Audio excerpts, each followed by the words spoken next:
Selamat pagi Sobat Migran Indonesia. Bagaimana kabarnya hari ini? Pasti luar biasa, bukan? Kami yang di sini juga sangat luar biasa karena kami di sini hadir khusus untuk kalian yang mendambakan bekerja di luar negeri, yaitu di negara Sakura. Kalian tahu kan negara Sakura itu negara mana? Ya, benar, Jepang ya. Bersama saya Yovita Erika sebagai pengantar kerja ahli muda dan bersama Kepala Seksi Kelembagaan dan Pemasyarakatan Program Bapak Ma'ruf SE/MSI. Kami akan membahas secara lengkap, detail dan jelas mengenai penempatan G2G ke Jepang. Selain itu juga nanti ada penempatan ke Jepang dengan skema SSW. Kita langsung aja mulai. Silakan Bapak. Terima kasih Mbak Erika. Halo, selamat pagi. Assalamualaikum warahmatullahi wabarakatuh, Sobat Migran. Gimana kabar? Semoga Allah selalu memberikan rahmatnya kepada kita semua. Tadi udah dikenalkan sama Mbak Erika. Nama saya singkat, hanya 5 huruf aja, Ma'ruf. Kebetulan saya mengampu Kepala Seksi Kelembagaan dan Pemasaran Program pada BB2MI Yogyakarta. Di sini kami mau ngomong-ngomong dulu.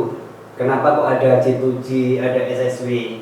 Berarti saya harus ngomong. Sebenarnya di negara ini ada berapa sih model penempatan? Minimal ada 5 penempatan, yaitu G2G, yaitu government to government, yang mana ini adalah melibatkan antara dua negara Indonesia dan negara penempatan.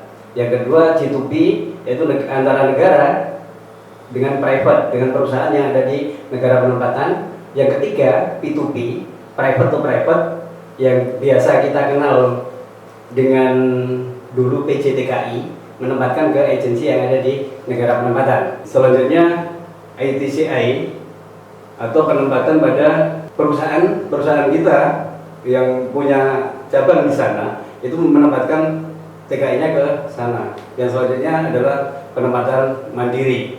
Mandiri yaitu kita sendiri sebagai pencari kerja, kita mendaftar mencari kesempatan kerja di luar negeri, itu adalah dinamakan penempatan tenaga kerja mandiri. Dan tadi barusan disinggung sama Mbak Erika bahwa ada SSW. Apalagi itu makanan apa itu SSW itu? SSW itu pada dasarnya hampir sama dengan mandiri. Hanya saja nanti kita bahas di selanjutnya. Mungkin tadi Mbak Erika udah bilang apa sih penempatan G2G, apa sih persyaratannya. Ini kan kita harus tahu nih siapa yang harus berangkat. Karena untuk penempatan G2G, kebetulan Indonesia ada 2 negara tujuan G2G saat ini, yaitu ke Korea Selatan, bukan Korea Utara tapi Korea Selatan, dengan ke Jepang. Kebetulan kita akan membahas ke Jepang. Dan di Jepang sendiri saat ini hanya ada satu sektor kesehatan, dan dari kesehatan itu ada 2, yaitu nurse dan caregiver. Jadi kita mulai mungkin ada syarat-syarat untuk caregiver, atau kalau bahasa Jepangnya apa Mbak Erika? Kaigo Fukushi. Nah, karena saya orang Jawa, jadi saya agak sulit untuk ngomong itu. Kalau Mbak Erika ini setengah Jawa, setengah Sering makan mie ramen. Oh gitu, mie ramen. Ya, oke. Jadi gini, Sobat Migran, kalau kita berkeinginan untuk G2G kaitannya dengan caregiver, minimal usia 18 tahun, maksimal saat mendaftar usia 35 tahun. Yang kedua, pendidikan minimal D3 keperawatan, lalu minimal itu berarti di atasnya bisa ya D4 maupun S1 keperawatan. Selanjutnya, melampirkan fotokopi ijazah pendidikan dan transkrip dalam bahasa Indonesia dan bahasa Inggris dan cap dasar. Selanjutnya ada melampirkan surat pernyataan bersedia ditempatkan sebagai care worker di Jepang yang ditandatangani di atas materai 6.000. Selain syarat khusus, itu juga ada syarat umumnya. Syaratnya umumnya apa? Biasanya ada harus fotokopi KTP, fotokopi KK yang harus upload. Ada juga paspor apabila sudah punya. Ada kartu AK1, kartu pencari kerja. Dulu namanya kartu kuning ya? Kartu kuning, dan itu harus semuanya dilegalisir. Yang selanjutnya ada surat izin. Ini yang paling penting, surat izin dari orang tua atau dari suami atau dari istri. Itu yang bagi yang sudah punya suami atau istri, dan itu harus tertera di atas materai 6.000. Jadi bahwa itu benar-benar orang tuanya atau suami atau istrinya itu memberikan izin untuk orang yang mau bekerja. Selanjutnya ada fotokopi surat keterangan catatan kepolisian atau SKCK. Itu juga harus dilegalisir karena semua fotokopi nantinya yang akan diupload itu harus semua terlegalisir.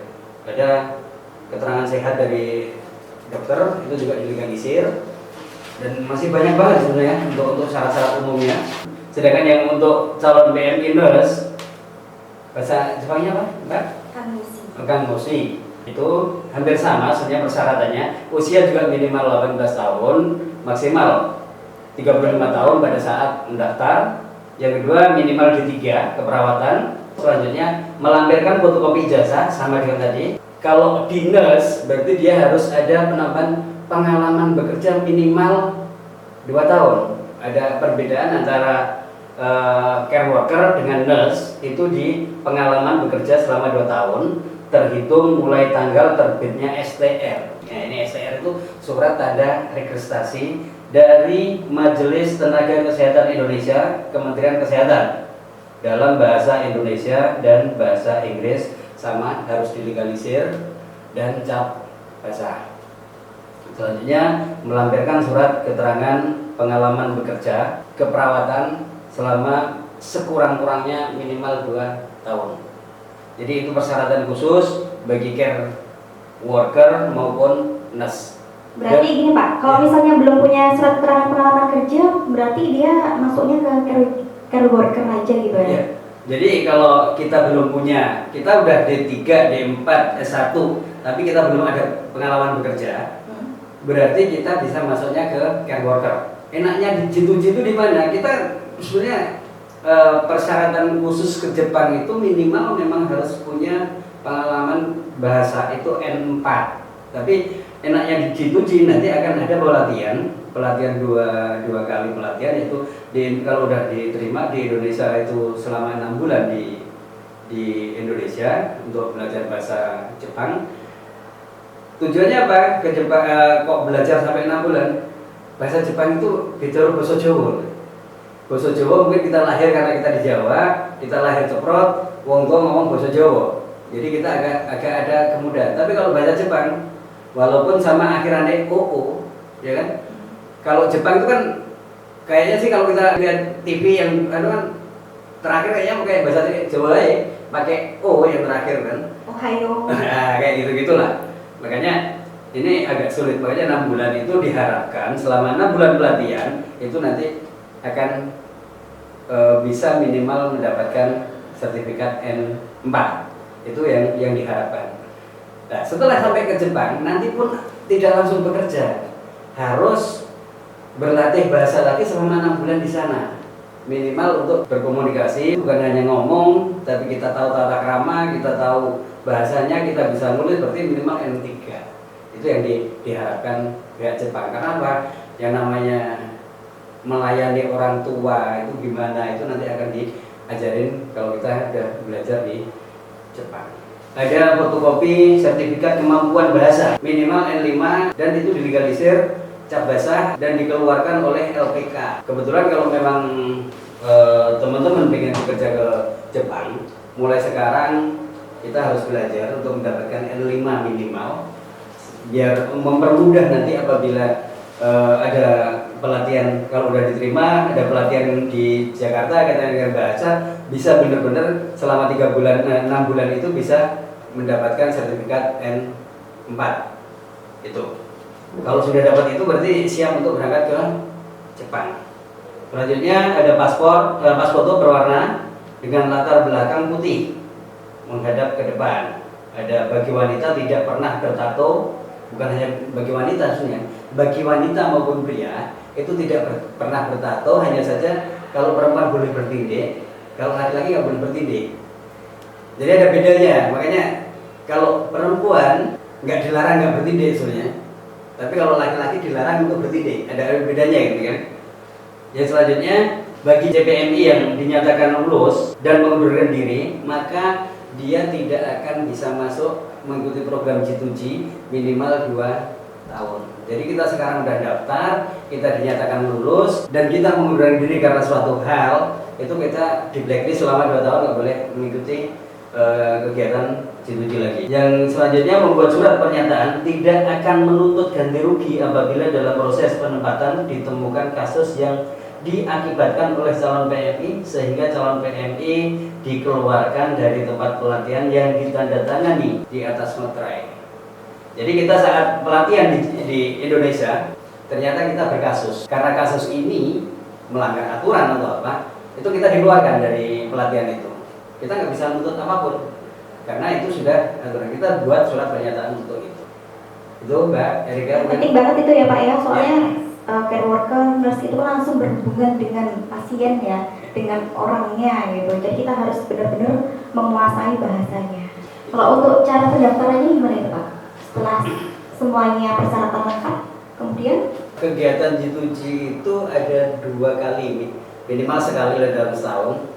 Itu nanti biasanya kita harus mendaftar calon kandidat nurse dan calon kandidat caregiver dilakukan melalui online system di websitenya BNP 2TKI dengan mengisi data diri dan mengunggah dokumen-dokumen yang dipersyaratkan langsung ya ke BP2NI. Nah, karena itu adalah G2G antara negara Indonesia dengan negara Jepang. Negara Indonesia diwakili oleh BP2NI. Kemarin ada beberapa penanya ya yang datang ke job info. Dia itu lulusan S1. Dia masih bimbang antara bekerja di Jepang atau di Korea. Nah dia bertanya, kalau di Jepang itu saya itu masuk nggak ya kriterianya Mbak? Soalnya dia lulusan S1 teknik. Nah kalau untuk G2G itu teknik nggak ada ya Pak ya? Itu harus care worker nurse itu kan keperawatan. Nah kalau untuk S1 teknik itu dia bisa nggak masuk ke Jepang itu? Kebetulan tadi Mbak Erika juga sudah menyinggung kaitannya dengan SSW. Ya. Jadi kalau memang program G2G tadi sudah saya sampaikan bahwa G2G itu hanya ada nurse dan care worker, sektor kesehatan, titik. Itu kalau G2G Jepang. Sedangkan kalau tadi kebetulan lulusan teknik, dia kalau pinginnya ke Jepang, insya Allah bisa melalui program SSW. Kalau kita ngomong SSW, kebetulan tahun 2019 itu baru mulai dibuka untuk program SSW. Jepang itu karena tingkat penambahan penduduknya terlalu kecil, sehingga saat ini tenaga kerja di Jepang itu kekurangan. Untuk 5 tahun ke depan, Jepang itu membutuhkan sekitar 345.000 tenaga migran yang harus masuk ke Jepang. Itu terdiri dari 14 sektor. Makanya kalau ada yang bertanya, apakah bisa saya lulusan teknik, SMA maupun sampai dengan sarjana, monggo. Dan dari 14 sektor itu syarat utama itu cuma ada 2 yang paling penting. Minimal dia berbahasa Jepang N4, dia ada ujian skillnya. Tergantung kalau teknik berarti nanti ada sektor yang di mesin atau di teknik itu teknik apa, itu ada. Ada lagi Bapak, satu lagi, ini ada anak ex magang Jepang. Ya. Dia sudah pernah magang ke Jepang. Nah, setelah itu dia pulang ke Indonesia dan dia ingin lagi balik ke Jepang untuk bekerja. Nah itu gimana untuk prosedurnya, mekanismenya?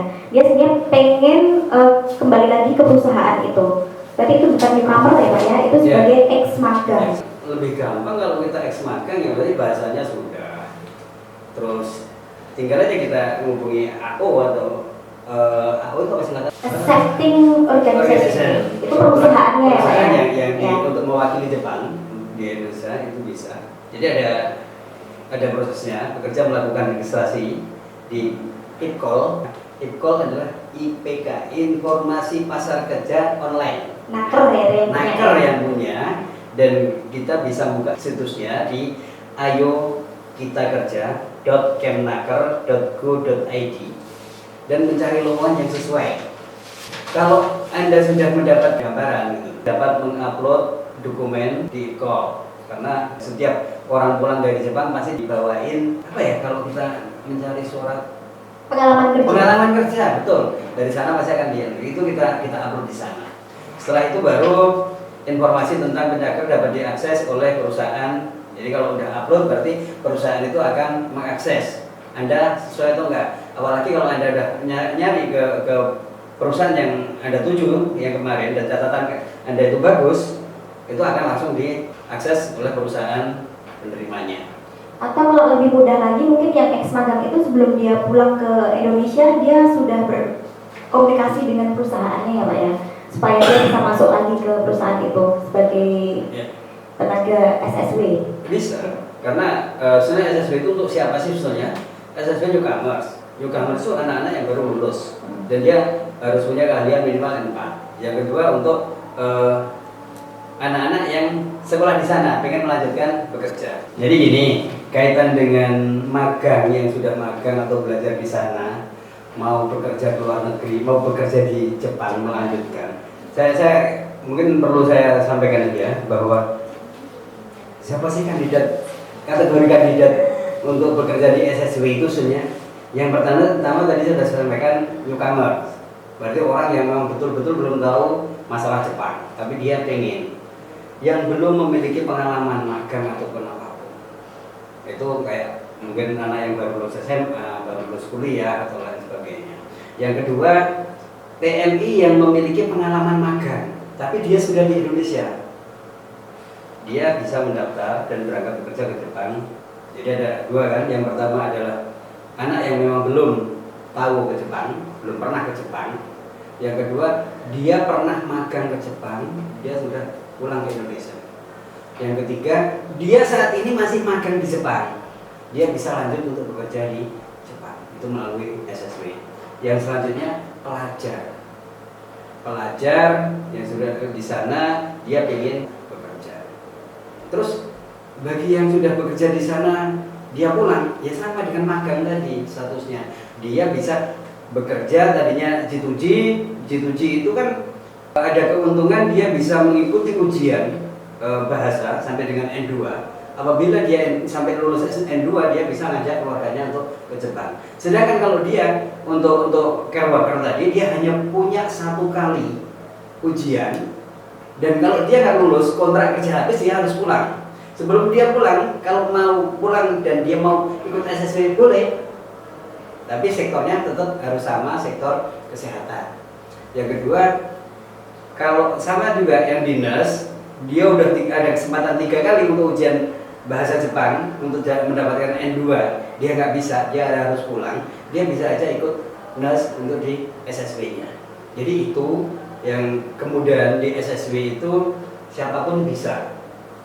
Dan kebetulan tadi saya sudah bilang ada 14 sektor yang harus dia. Berarti kalau 14 sektor, kita nggak perlu tanya nih, saya itu jurusan teknik, saya jurusan pariwisata, bisa nggak? Bisa, kenapa enggak gitu kan? Tapi ada syarat mutlak yang harus dimiliki, yaitu bahasa dan dari keahlian. Banyak sekali pertanyaan dari sobat migran, kapan sih Jepang itu dibuka kembali Pak? Soalnya ini udah banyak banget ini yang sudah ingin banget ke sana. Kemarin kan juga barusan ada pelayanan di BP2MI, ini kan baru akan mulai. Jadi saat ini orang-orang baru akan siap untuk memulai pelayanan. Dan kebetulan kemarin dengan Permenakernya baru dibuka 14 negara. Ya. Jepang belum termasuk ya Pak ya? Jepang, Malaysia belum termasuk. Kebetulan memang karena kita yang dibahas Jepang, ini Jepang kita juga masih menunggu karena memang Jepang ini saat ini tahun 2020 adalah primadona. Karena apa? Ya tadi dari SSW ini yang teman-teman pengen dapatkan pekerjaan dari situ, karena persyaratan juga nggak sesulit G2G. Iya. Negara Jepang masih menutup diri ya. Tapi teman-teman semua harus bersabar. Nanti pasti akan dibuka kembali kalau negara Jepang sudah siap untuk menerima kita. Nah, untuk meningkatkan skill kita harus tetap belajar bahasa Jepang. Itu ada teman yang sudah senpai di Jepang itu dia memberikan tips bahwa untuk menunggu selama belum buka ini, kalian harus tetap belajar, tingkatkan skill bahasa kalian. Itu sangat penting sekali digunakan di Jepang. Mungkin saya ada tambahan sedikit saja bagi pemangku pendidikan, khususnya SMK maupun Stikes. Mungkin tolong untuk pendaftar pendidikan itu tolong mulai dari awal sudah dikondisikan apakah dia ini pengennya kerja di mana. Kalau pengen ke Jepang berarti minimal SMK maupun STIKES harus punya ekstra ataupun kalau bisa dimasukkan ke dalam materi pelajaran itu masuk ke silabus yang ada di pendidikan di situ. Kenapa? Saat ini pendidikan lowongan pekerjaan ini walaupun ada sekitar 300.000 lebih, 300 hampir 350.000 yang dibutuhkan, ini bukan hanya untuk Indonesia saja. Ada 7 negara yang memperebutkan kesempatan itu. Kalau kita nggak menyiapkan anak didik kita untuk bisa bahasanya yang bagus, kita akan kalah dengan negara-negara yang lain. Indonesia dalam keterampilan insya Allah paling bagus dan paling bisa disenangi sama negara penempatan. Hanya saja kelemahan Indonesia ada di bahasa. Jadi itu yang bisa saya sampaikan. Oke, demikian ya Sobat Migran Indonesia, informasi dari kita mengenai penempatan di negeri Sakura. Untuk lebih jelasnya mungkin Sobat Migran Indonesia bisa menghubungi kontak kita atau ada nomor hotline. Nanti kita akan tampilkan. Oke, gitu. Terima kasih. Saya akhiri wabillahi taufiq wal hidayah. Wassalamualaikum warahmatullahi wabarakatuh. Salam sehat. Wassalam.